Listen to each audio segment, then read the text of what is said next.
오늘도 여러분 건강한 모습으로 뵐 수 있어서 참 감사합니다. 오늘 사람 낚는 어부라 말씀의 제목입니다. 지난주 나는 하나님 나라 복음을 전하여야 하리니 나는 이 일을 위해서 보내심을 입었노라. 우리 주님이 세상에 오신 목적이 자기 백성을 죄에서 구원하고 하나님의 나라를 전파하는 것이 주님이 오신 목적이다. 오늘 5장 1절부터 11절까지는 우리를 구원하신 목적은, 한번 같이 따라서 합시다. 사람을 낚는 어부가 되라. 저는 이것을 베드로와 안드레와 그 세베대의 아들들, 이들에게 한정시킨 말씀이 아니라 사람 낚는 어부가 되라는 이 말씀이 오고 오는 세대에 구원받은 모든 백성들에게 주시는 명령 혹은 사명이라고 보고 싶습니다. 저는 사실 낚시에 문외한이에요. 근데 요즘에는 TV에도 낚시 프로그램이 많이 생겼더라고요. 뭐 낚시하는 프로그램들이 꽤 많은데, 근데 이렇게 어쩌다가 한 번씩 보면은 몇 시간 동안 입질도 안 하고 그냥 있는 사람들이 허다하더라고요. 저도 지금 터키에 있는 우리 동생 김영근 선교사가 한 15년, 한 20년 전쯤 될까요? 정읍에 있는 어떤 저수지에 한번 이렇게 낚시를 하자고 해서 따라간 적이 있어요.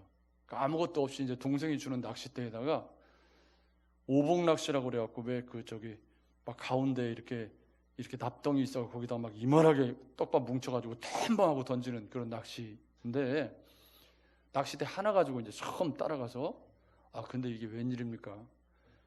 한 방 하고 던지면 한 번에 3마리씩 막 한 낚싯대에 막 몇 개씩 껴가지고 나오고 얼마나 재밌는지 너무 나오는 거예요. 그것도 입질도 이렇게 하는 게 아니고 쑥 막 이러니까 애도 다 채겠더라고요. 그래가지고 막 주워 잡는데 나중에 잉어도 한 마리 잡았어요. 큰 건 아니고. 어떻게 재밌는가. 동생이 하는 말이, 야 형님 진짜 복이 있네요. 그래가지고 이제 재밌어가지고 다음에 동생하고 또 그 저수지를 또 똑같은 자리로 갔잖아요. 한 마리도 안 나오더라고요. 그게 이상하더라고요. 그래가지고 이제 몇 번 따라갔더니 입질도 안 해.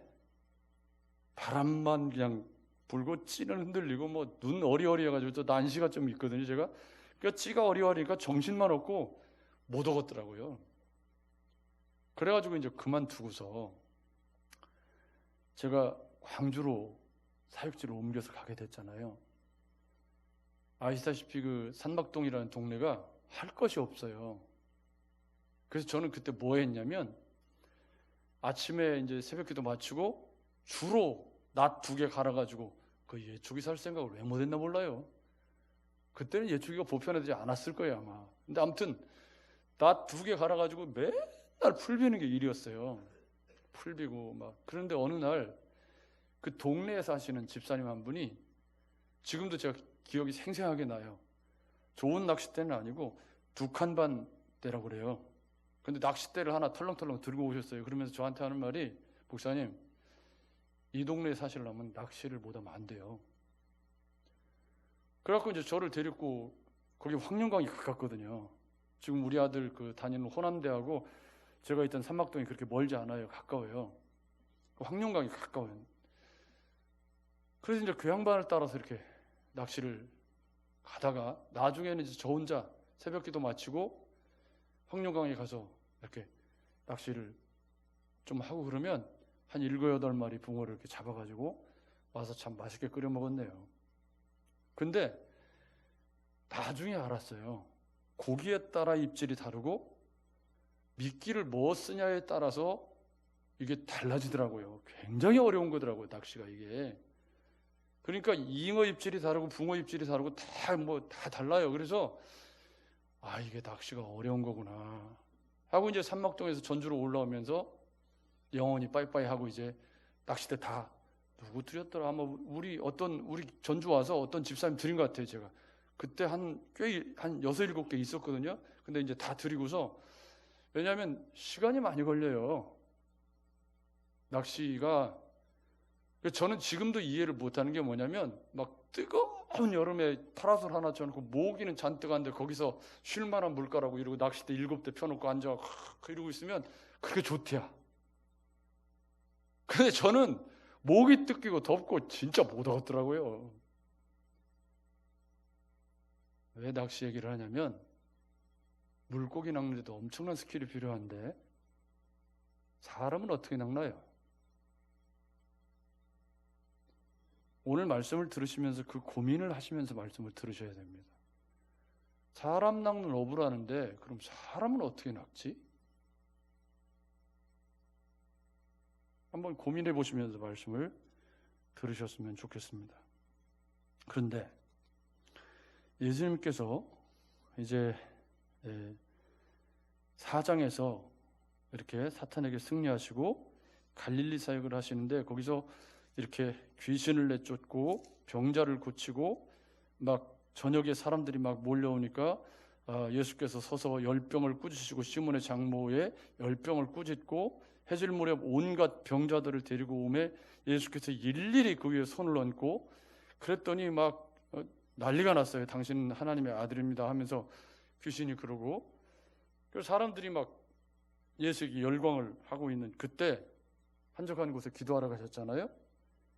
근데 이제 그 다음 날 오늘 본문에 그 다음 날도 다른 동네에 가서 이제 복음을 전하려고 하는데 소문이 퍼져가지고 뭐 동네라고 해야 멀지 않으니까요. 사람들이 막 몰려 온 거죠. 근데 먼저 주변 정리를 좀 해야 될 게 있어요. 이게 뭐냐면 요한복음에는 요한복음 1장에 보면은 이 세례 요한의 제자였던 사도 요한과 안드레가 먼저 주님을 만났어요. 그리고 안드레가 가서 베드로에게 와보라 이렇게 복음을 전했다고 사도 요한복음 1장에 그렇게 나오잖아요. 이해한다는 표정으로. 근데 이제 마태복음에 보면은 마태복음 4장 18절에 보면은 갈릴리 해변을 다니시다가 두 형제 곧 베드로라는 시몬과 그의 형제 안드레가 바다에 금을 던지는 것을 보시니 그들은 어부라 말씀하시되 나를 따라오라 내가 너희를 사람 낚는 어부가 되게 하리라. 그랬더니 그들이 곧 그물을 버려두고 예수를 따랐다 이 말이에요.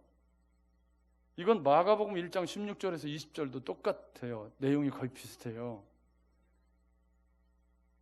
그러니까 요한복음 1장에 안드레가 전도한 시몬 베드로는 누구고 그리고 마태 마가가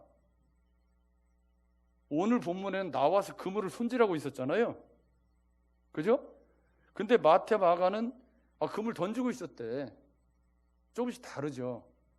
그리고 요한복음은 뭐라고 그래요? 안드레가 가서 베드로에게 전도했대요. 그럼 이 서로 다른 이야기를 어떻게 이해를 해야 되냐? 이 복음서의 저자들마다 조금씩 관점을 다르게 시간도 다르게 기록을 하고 있는데 공통점은 뭐냐면 마태, 마가, 누가는 공관복음이기 때문에 거의 비슷해요. 조금 다르지만 요한복음은 좀 많이 달라요. 부르심을 받는 장면도 다르고 그러니까 각 복음서 저자들마다 조금 중요한 이야기를 공관복음은 같은 관점으로 기록하고 있지만 요한복음은 조금 다른 이야기를 더 넣고 있다. 이 정도로 이해를 하시면 좋을 것 같아요. 근데 문제가 되는 게 뭐냐면 오늘 누가복음에는 이 베드로의 장모의 열병을 치료하신 사건이 먼저 나와요. 그죠? 근데 마태복음에는 8장에 나와요. 마태복음 4장에 베드로를 제자로 삼으신 얘기가 나오고 8장에 장모를 치유하신 사건이 나오고 마가복음도 1장 16절에 부르심 받은 이야기가 나오고 1장 30절에 시몬의 장모가 열병으로 누웠다는 얘기가 뒤에 나와요. 그럼 순서적으로 보면 마태, 마가가 맞겠죠. 그럼 누가복음은 왜 앞에다 이걸 기록해놨냐? 누가복음은 지금 순서로 기록한 게 아니고 이런 일들이 예수께서 치유하시고 귀신을 내쫓고 하는 일들이 기타 등등으로 묶어서 한꺼번에 있었다. 근데 이것이 주님이 오신 진짜 목적이 아니고 하나님 나라의 복음을 전하러 오신 것이 진짜 목적이다. 이렇게 설명한 거잖아요. 4장에. 여러분 이해되셨죠? 그러니까 이제 주변 정리를 해보면 시몬의 장모가 치료받은 사건이 오늘 베드로가 부름받은 사건보다 먼저 기록되어져 있기 때문에, 그러면 베드로가 제자도 되기 전에 베드로의 장모를 치료했다는 말인가? 아닌 거죠. 마태, 마가복음이 맞고 누가복음은 그냥 같이 섞어서 거기 기록해 놨기 때문에 시몬의 장모가 뒤에 치료받은 게 맞는데 지금 앞쪽에 기록이 된 것이다. 이렇게 이제 주변 정리를 좀 해 보면 좋겠습니다. 그런데 이제 5장 1절에 보면 다음 날이죠. 다음 날 다른 데로 가서 복음을 전하는데 무리가 몰려와서 하나님의 말씀을 들을세. 이게 이제 재밌는 게 뭐냐면 앞쪽에는 무슨 일이 있었죠? 귀신을 내쫓고 막 뭐 병 고치고 다 그런 일들만 있었잖아요. 근데 5장으로 딱 넘어오더니 귀신 쫓고 뭐 한 얘기 쏙 빠지고 뭐라고 말씀하시는 거죠? 무리가 몰려와서 하나님의 말씀을 들을세. 이게 지금 누가가 이야기하고 싶은 4장 말미에 뭐라고 그랬냐면 나는 내가 다른 동네에서도 하나님의 나라 복음을 전하여야 하리니 나는 이 일을 위해서 보내심을 받았노라. 그러니까 이게 무슨 얘기냐면 앞에 귀신 쫓고 병 고치고 하는 일들이 다 하나님 나라 복음을 전하기 위한 접촉점이었다는 거예요. 그리고 그 접촉점이 5장에 넘어오면 무리가 몰려왔을 때 그때는 귀신 쫓고 병 고친 게 아니라 하나님 나라 복음을 전하셨다. 여러분 맞죠? 그래서 지난주에 우리가 깊이 생각해 본 것이 교회 안에 병 고침도 있고 귀신 쫓고 뭐 하는 일들이 있을 수 있지만 그것이 본질이 아니고 하나님 나라 복음이 전파되는 것이 교회의 본질. 아멘. 그런데 오늘 말씀에 의하면 나를 부르신 목적, 그러니까 우리 주님이 오신 목적은 하나님 나라 복음을 전하는 것이 목적이라고 그랬는데 베드로와 안드레와 그 사도 요한과 거기 있는 어부들, 이 세베대 아들들, 이 사람들을 부르신 목적을 사람 낚는 어부라고 정리를 하고 있다는 거죠. 이 사람 낚는 어부라는 말을 우리 표현으로 바꾸면 제사장 나라, 구약 표현으로 바꾸면 베드로 사도의 표현으로 바꾸면 왕의 제사장, 사도 바울의 표현으로 바꾸면 그리스도의 향기, 세상에 보내진 편지, 마태복음 버전으로 바꾸면 세상의 빛과 소금. 다 똑같은 말이죠. 여러분 맞죠? 근데 오늘은 베드로, 이 마태복음도 마가복음도 다 똑같은 표현을 쓰고 있어요. 그래서 사람 낚는 어부가 되게 하리라. 내가 너희를 사람을 낚는 어부가 되게 하리라. 그렇게 쓰고 있죠. 그런데 오늘 본문에는 사람을 취하리라 그래요. 그죠? 여기 보면 10절 말씀에 이제 후로는 내가 사람을 취하리라 그렇게 되어 있잖아요. 이게 어떤 차이일까? 왜 누가복음은 사람을 취하리라라고 했을까? 근데 재미있는 건 다른 번역 성경, 새 번역 성경을 포함해서 뭐 공동 번역 성경, 뭐 킹 제임스 버전 옛날 성경, 뭐 이런 성경을 다 보면 이 말을 다 사람 낚는 어부가 되리라를 번역하고 있다는 거예요. 근데 원어가 좀 달라요. 이 마태복음과 마가복음의 사람 낚는 어부라고 할 때는 할리유스라는 헬라어인데 이게 고기 잡는 사람, 고기잡이를 의미하는 말이에요. 근데 누가복음에 사람을 취하리라라고 할 때는 단어가 달라요. 여기 누가복음 사람을 취하리라의 나나주를 보면, 여러분 성경 나나주에 보면 뭐라고 설명이 되어 있냐면 사로잡으리라 그렇게 되어 있죠. 보여요? 사로잡으리라. 사람을 사로잡으리라? 그러면 사람을 죽이지 않고 사로잡는다는 거예요? 아니면 사람을 이렇게 매혹시켜 사로잡는다는 거예요? 아무튼 어느 쪽인지 잘 모르겠지만 아무튼 사로잡으리라.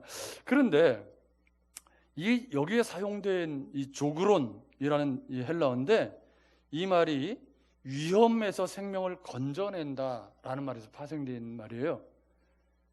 그러니까 누가가 사용한 사람 낚는 어부라는 말은 훨씬 더 의역된, 훨씬 더 사람, 그러니까 다른 번역, 새 번역이랑 뭐 쉬운 성경, 뭐 공동 번역 성경 전부 다 이 단어를 사람을 취하리라고 번역된 이 말을 사람 낚는 어부가 되리라고 다 번역을 하고 있거든요. 그러니까 원어가 사실은 마태복음하고 다르게 사용됐지만 의미가 같다는 거예요.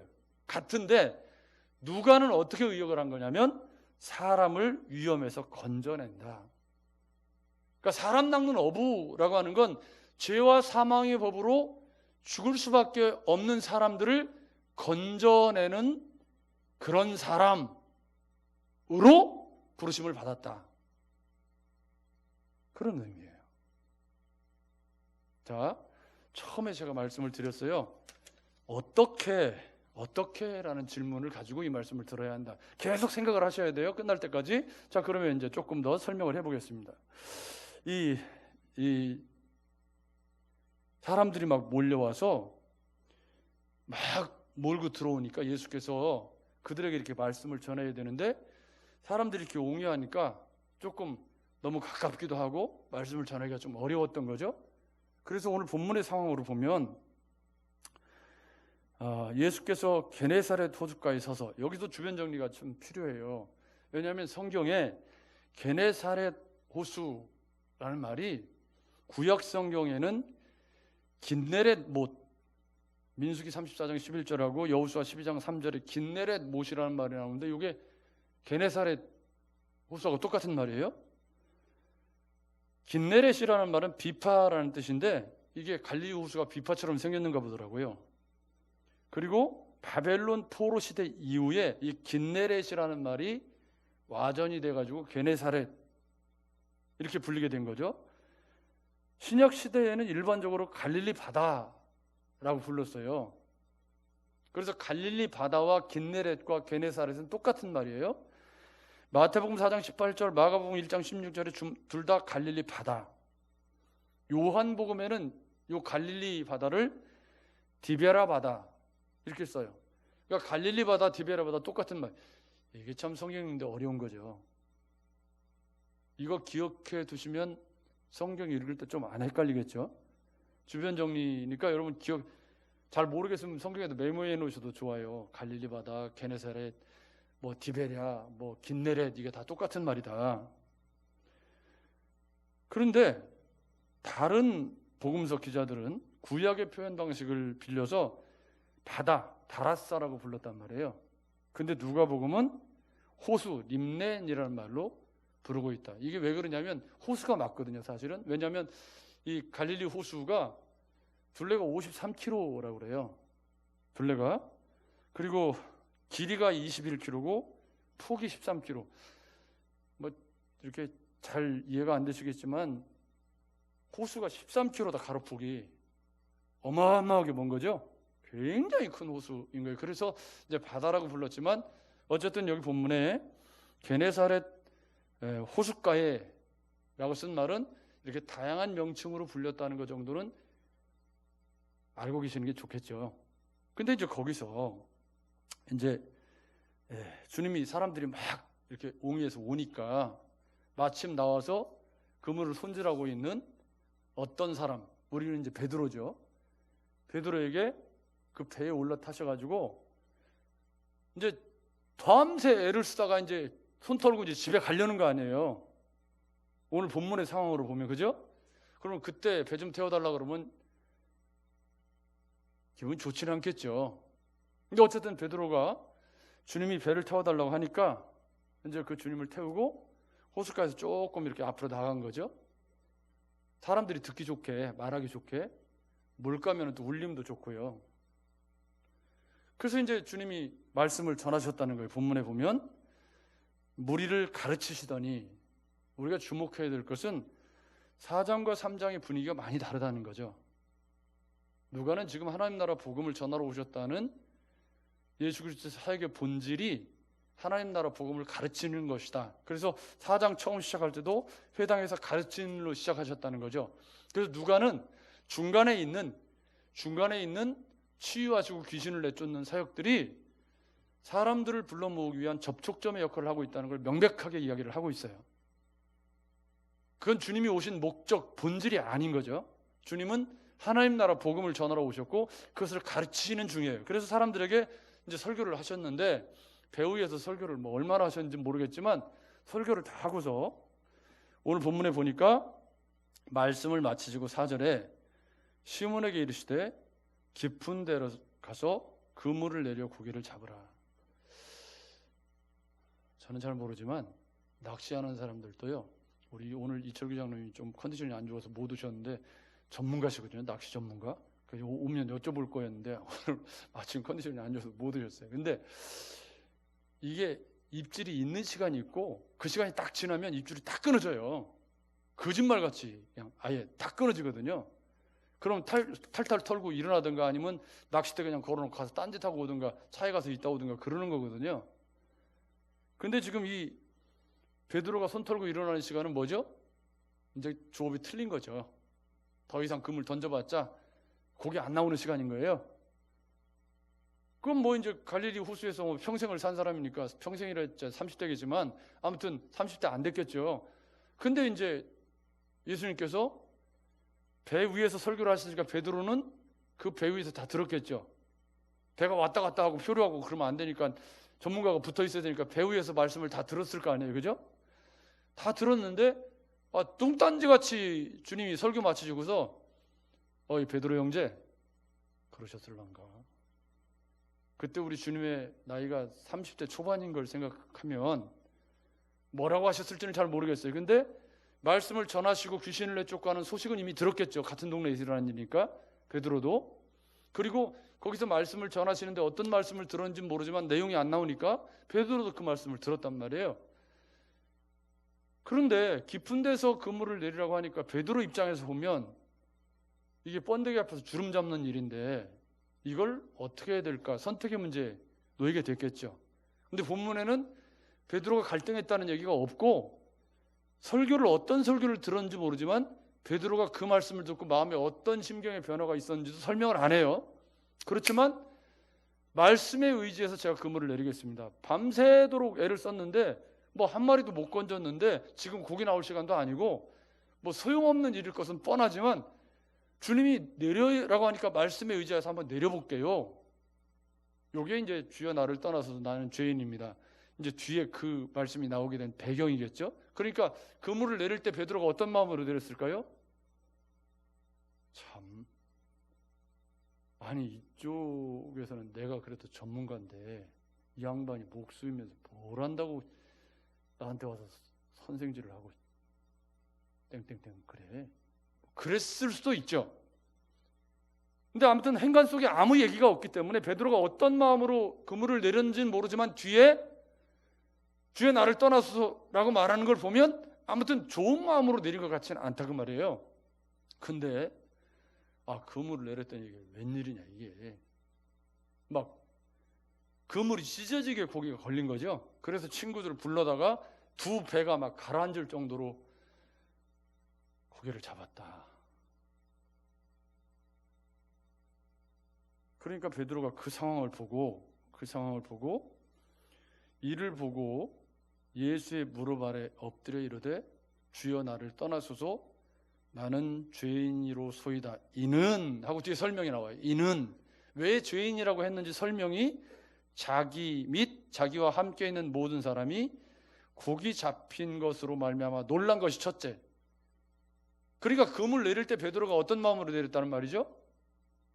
참 지금 그물 내려봐야 아무 쓸모가 없는데 왜 갑자기 내 영역에 침범을 하고 그러세요? 뭐 그런지 모르겠지만 아무튼 그런 마음으로 그물을 내렸겠죠. 근데 의외의 결과가 나왔고 또 세베대의 아들로서 시몬의 동업자인 야고보와 요한도 놀랐음이라.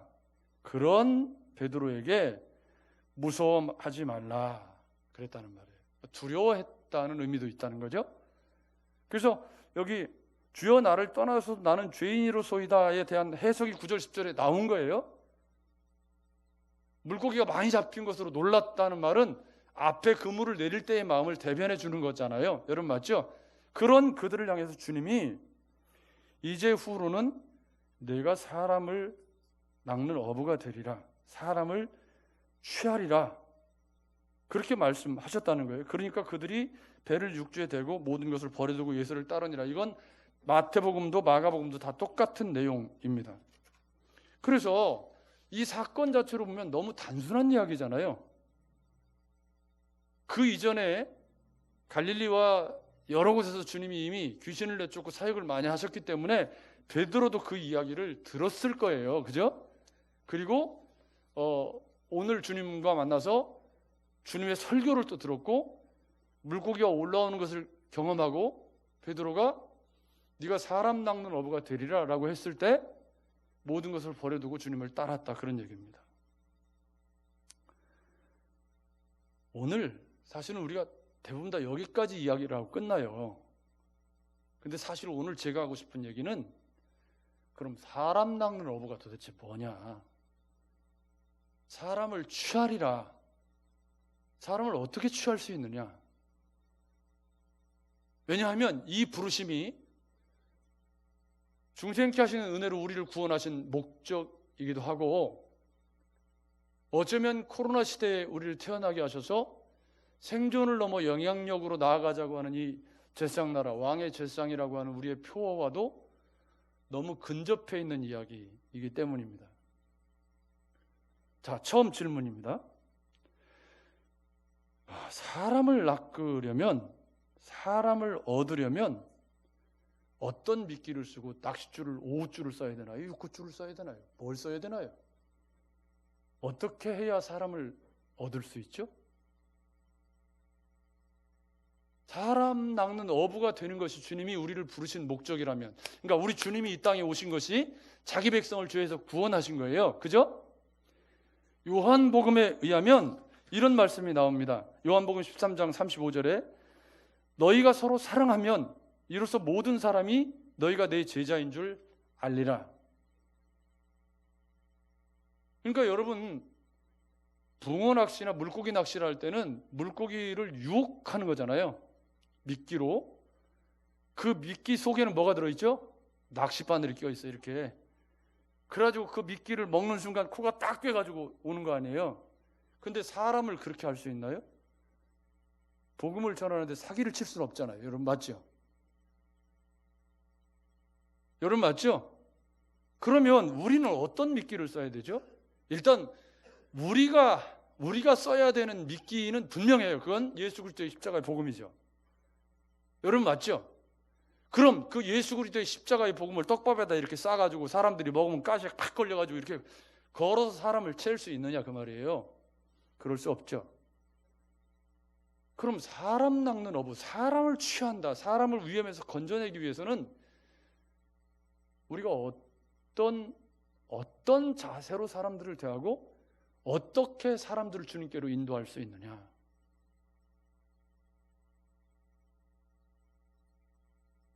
거기서 저를 보십시오. 여러분 평생 예수를 믿으면서 내가 다니는 직장에서 아직 커밍아웃을 안 했다. 나 어울림교회 집사예요. 어울림교회 권사예요. 커밍아웃을 아직 안 하고 내 죽음을 저기에 알리지 마라. 그러고서 직장 생활을 하고 있다. 혹시 그런 분 계세요? 없어요? 만나는 사람에게 일부러 내가 그리스도인이라는 걸 말할 필요는 없잖아. 술도 먹고 가끔씩 담배도 피우고 어디 가서 조금 한 번씩 놀기도 하고 그래야 되는데 꼭 내가 어울림교회 장로라고 얘기할 필요는 없지. 그런 사람에게 무슨 사람을 취하기는 개뿔이나 무슨 사람을 어떻게 취해요? 그런 사람이. 평생 예수 믿으면서 누군가에게 내가 복음을 전해야 된다라는 생각을 한 번도 하지 못하고 지금까지 신앙생활을 했다. 내가 만나는 사람들에게 안타까운 마음도 없고 내가 만나는 사람에게 복음을 증거해야 될 그런 거룩한 부담감을 느껴본 적이 없다. 그런 분 안 계시겠죠? 설마. 오늘 베드로와 여기 이 어부 세베대 아들들과 안드레와 이 사람들을 부르시면서 주님이 너희를 이제부터는 사람 낚는 어부가 되게 하겠다. 사람을 취하는 그런 그리스도의 제자가 되게 하시겠다. 여러분, 베드로가 사람 낚는 어부가 될 때까지는 수많은 시행착오가 있었습니다. 여러분도 잘 아시는 것처럼 대표적인 사건, 변화산 사건, 주에 여기 초막 셋을 짓 때 여기 그냥 머물러 살았으면 좋겠습니다. 이랬을 때도 있고, 깜짝 고백을 주는 그리스도시여 살아계신 하나님의 아들입니다 해서 야 내가 네 믿음 위에 교회를 세우리라 이런 말씀을 하신 적도 있지만, 닭 울기 전에 주님을 3번 부인한 적도 있고, 그죠? 갈라디아서에 보면 안디옥 교회 가가지고 그냥 죄송합니다 똥을 덜컥 싸가지고 거기다가 율법주의자들이 막 예루살렘에서 내려온다는 말을 듣고 도망갔잖아요. 그래서 사도 바울이 책망하기도 하고, 이분이 사람 낚는 어부로서 재구실을 할 때까지는 오순절 성령 강림 사건까지 오랜 시간이 걸렸어요. 여러분 맞죠? 그렇다면 오늘 주님이 내가 너희를 사람 낚는 어부가 되게 하리라, 이건 주님의 비전이죠. 여러분 맞죠? 주님이 베드로를 불러서 궁극적으로 그가 이 땅에서 존재해야 되는 이유가 뭐예요?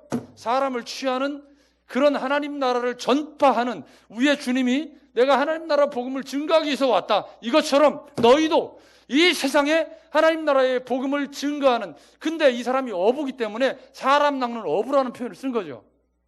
여러분 맞죠? 그렇다면 우리가 어떻게 사람을 낚을 수 있느냐?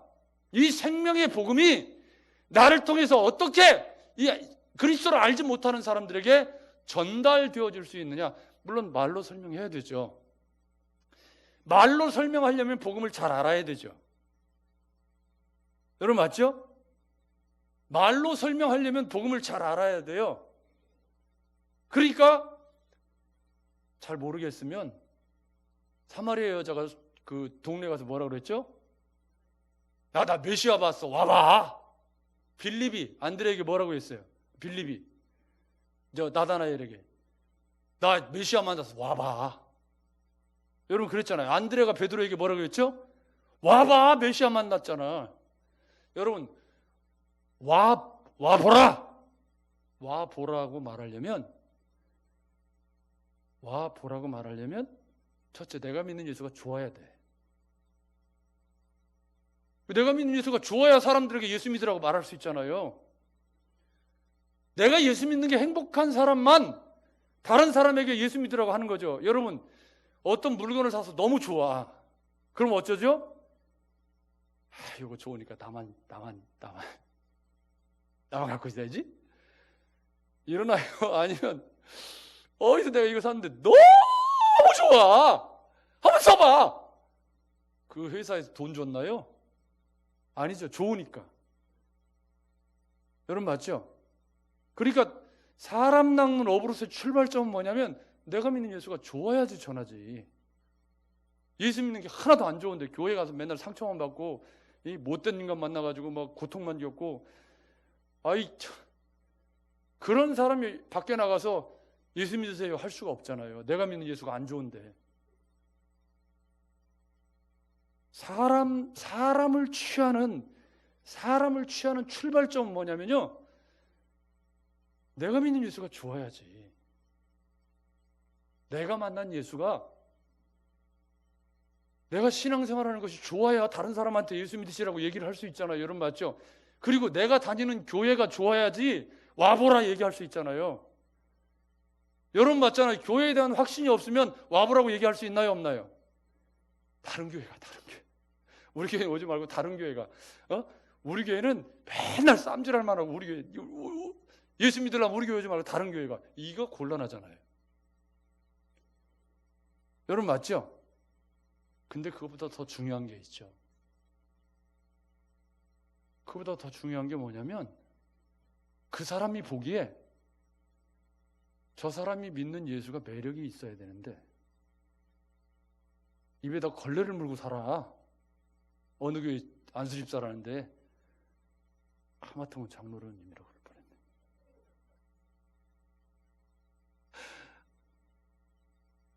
매력적이지 않아요. 그냥 자린고비 같기가 한량이 없고, 그냥 욕심은 막 우라지게 많고, 예? 그런 사람이 예수 믿으세요 그러면 뭐라 그러죠? 너나 잘하세요 그러죠. 너나 잘하세요. 여러분, 사람 낚는 이게 저는 사람마다 다 다르기 때문에 성품도 다르고 살아온 환경도 다르고 생긴 것도 다르고 다 달라요. 그렇기 때문에 사람 낚는 일이 어마어마하게 어려운 거죠. 여러분 맞죠? 길에 나가서 아무나 붙잡고 예수 믿으세요. 이제는 그 시대가 지나가서 그렇게 말하면 야, 이 코로나 시대에 니네가 잘해! 교회 때문에 살 수가 이럴 거 아니에요, 여러분. 그렇잖아요. 그렇다면 도대체 사람 낚는 어부가 되기 위해서는 내가 일단 예수가 좋아야 되고 내가 주님 안에서 누리는 것들이 많아야죠. 그래야 사람들에게 정말 난 예수 믿고 너무 좋다고. 근데 그것이 말로만이 아니고 그것이 우리가 입은 옷이 되어서 사람들에게 전달이 돼야죠, 가슴으로. 여러분 맞죠? 그래야 사람들이 믿고 싶을 거 아니에요. 믿기 써가지고 속여가지고 사람들을 교회로 데리고 올 수는 없잖아요, 여러분. 맞죠? 그러니까 사람 낚는 어부라는 표현을 안 쓴 건, 사람을 취하리라는 표현을 쓴 건 아마 누가가 그런 의도가 있었을 거예요. 여러분, 진실이 아니면 사람을 얻을 수 없죠. 그러려면 내가 믿는 예수가 진짜 좋아야지. 내가 다니는 교회가 진짜 좋은 사람은 우리 교회에 10사람 전도하는 게 목표이신 분이 계세요. 그래가지고 열심히 지금 전도하고 있는데 3명 전도하셨대. 7명 남았는데 잘 안 되신대요. 그래서 제가 열심히 기도하고 있어요. 응원하고. 아는 분은 웃고 있잖아 지금. 어떤 분이. 여러분, 사람 낚는 어부가 되기 위해서는 내가 그리스도로 옷 입은 그리스도의 향기가 내 삶에서 풍겨나야 내 주변 사람들이 그러기 전에 커밍아웃을 먼저 해야 되고요. 그죠? 여러분 맞죠? 아직까지도 내가 사는 삶의 주변에서 절대 내가 교회 다니는 것을 적에게 알리지 마라. 그러고 신앙생활 하시고 계시는 분들은 그 문제가 굉장히 많은 거예요. 그 말은 예수가 나한테 뭐라는 거예요? 감추고 싶은 존재라는 거지. 저 쳐다보세요. 눈 좀 마주쳐 보세요. 저 눈 똑바로 마주쳐봐. 눈 똑바로 마주쳐봐요. 여러분, 예수가 부끄럽습니까?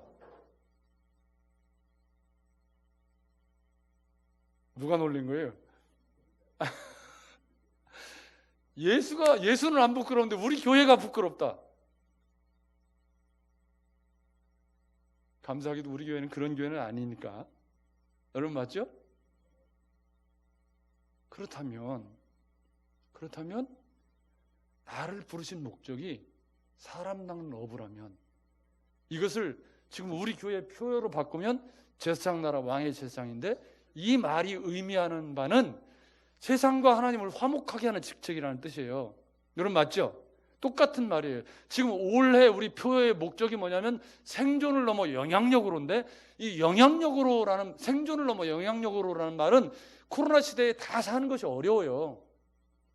너나 할 것 없이 어렵고 다 힘들어요. 그죠? 똑같은 시대가 우리가 살고 있지만 그 시대를 사는 그리스도인으로서 우리가 예수를 믿기 때문에 다른 모습을 가지고 그 예수의 향기를 그들에게 전해주는 해가 되자. 이게 제사장나라예요. 그 말과 여기 사람 낚는 어부가 되게 하시겠다는 주님의 비전은 같은 의미라는 거죠. 이것을 사도 바울은 너희는 세상에 보내진 그리스도의 편지다 라고 쓴 것이고, 사도 요한은 너희가 서로 사랑하면 세상 사람들이 너희가 사랑하는 모습을 보고 하나님이 살아계시구나 하는 것을 알게 될 것이다. 이걸 다른 곳에서는 그리스도로 옷 입었다 혹은 그리스도의 향기다 이렇게 표현한 건데, 그게 우리가 사람 낚는 어부로서 세상에 존재하는 우리의 모습이어야 된다는 거죠. 여러분 동의하십니까? 처음에 이야기한 예수 믿는 것을 감추고 싶은 그리스도인이라면 이건 말할 것도 없어요. 그분은 주님을 인격적으로 못 만났고 주님 안에서 평안도 주님이 주시는 그런 위로와 격려도 모르는 거예요. 그건 주님을 인격적으로 만났다면 내가 믿는 예수가 좋은 거죠. 여러분 맞죠? 그 예수 안에서 누리는 평안과 위로가, 그리고 그 주님이 나누고 베풀라고 하신 그 삶을 살았을 때 그 삶이 주는 기쁨과 멋과 맛과 낭만을 아는 사람은 그게 굉장히 좋으니까 나누고 베풀고 살라고 이렇게 자꾸 얘기를 하게 되죠. 왜요? 그렇게 살았을 때 내가 누리는 게 더 많거든. 근데 그 맛과 멋과 낭만을 모르고 신앙생활에 주님을 인격적으로 만나서 그 말씀에 순종했을 때 그 누리는 감격을 모르는 사람은 내 죽음을 적에게 알리지 마라. 어디 가서도 절대 나는 교회 다닌다는 말을 안 해. 그 사람이 어떻게 사람 낚는 어부가 될 수 있겠습니까? 사랑하는 여러분, 또 한 주간이 시작될 거고 별 문제가 없으면 또 한 주간을 우리가 살게 되겠죠. 저는 만나는 사람이 목사들밖에 없고 성도들밖에 없고 거의 일주일 제가 보면요, 안 믿는 사람하고 만날 기회가 거의 한 번도 없는 것 같더라고요. 또 제 생활 자체가 단조롭고. 근데 여러분은 만나는 사람들이 거의 불신자죠? 아닌가요? 이제 저처럼 집에만 계시는 분 말고 저는 직업상 그렇고 안 믿는 사람을 만날 기회가 저는 진짜 굉장히 드문 것 같아요. 노는 것도 목사들하고만 놀고. 그런데 내가 존재해야 하는 그 세상에서 내가 사람 낚는 어부로 여기 보내심을 받았다. 생존을 넘어 영향력을 끼치는 존재가 되어야 한다. 아멘. 아멘. 그런 마음을 가지고 여러분의 직장에서 내가 그리스도인이기 때문에 조금 더 일찍 출근해서 조금 더 부지런히 일하고, 내가 그리스도인이기 때문에 조금이라도 커피라도 하나 더 타다 주고 더 사다 주고, 내가 그리스도인이기 때문에 그들을 조금 더 섬기고 사랑하고, 그들에게 밑밥 가는 게 아니고 내가 만난 주님이 내 가슴에 그걸 원하니까 나는 그 일을 위해서 내가 낮은 자가 되어서 그렇게 그리스도의 사랑을 나눠주면 그 사랑을 먹은 사람들이 예수를 만나게 되죠. 진심이 아니면 절대로 사람을 낚을 수 없습니다. 여러분 동의하시죠? 그 말은 무슨 얘기냐면, 내가 만난 예수가 진짜여야 그 사람이 감동이 되지, 내가 만난 예수가 진짜가 아니면 그 사람을 감동시킬 능력이 내게 없어요. 나가질 않아요, 내게서. 여러분 맞죠? 여러분 인격적인 예수를 여기 베드로처럼 제대로 만나셔서 이 한 주간 내 삶을 통해 한 영혼이라도 주님께 돌아오는 꿈을 꾸시기 바랍니다. 코로나 시대에 우리를 부르셔서 우리를 그리스도인 되게 하셨잖아요. 여러분 맞죠?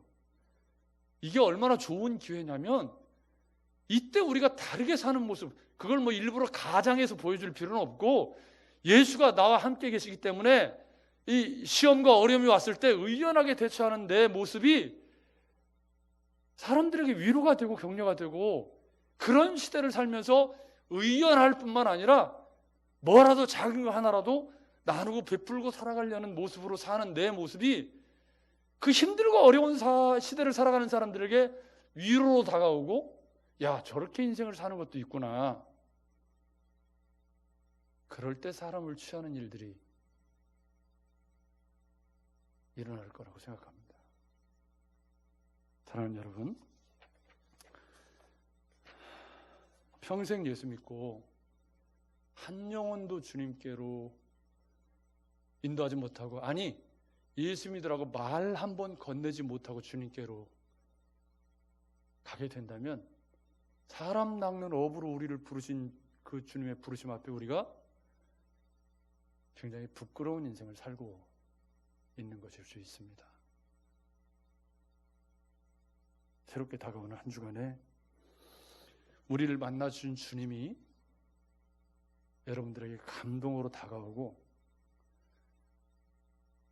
내 생명을 구원하시고 나를 위해 값으로 집을 대신 예수 그리스도가 내 삶 속 깊은 곳에 내 삶을 움직이는 동력이 되어서 그분이 주시는 평안과 위로와 감사와 감격을 가지고 내가 서 있는 삶의 자리에서 나는 사람 낚는 어부가 되어야 해. 끊임없이 스스로에게 다짐하시면서 그 이유 때문에라도 내가 더 낮아지고 더 섬기고 사랑으로 그들에게 다가가기 위해 마음을 쓰셔서 이 한 주간도 그리스도의 이름으로 승리하실 뿐만 아니라 그리스도의 향기를 삶의 자리에서 전하는 사람 낚는 어부로 승리하시는 여러분 되시기를 주의 이름으로 축복합니다.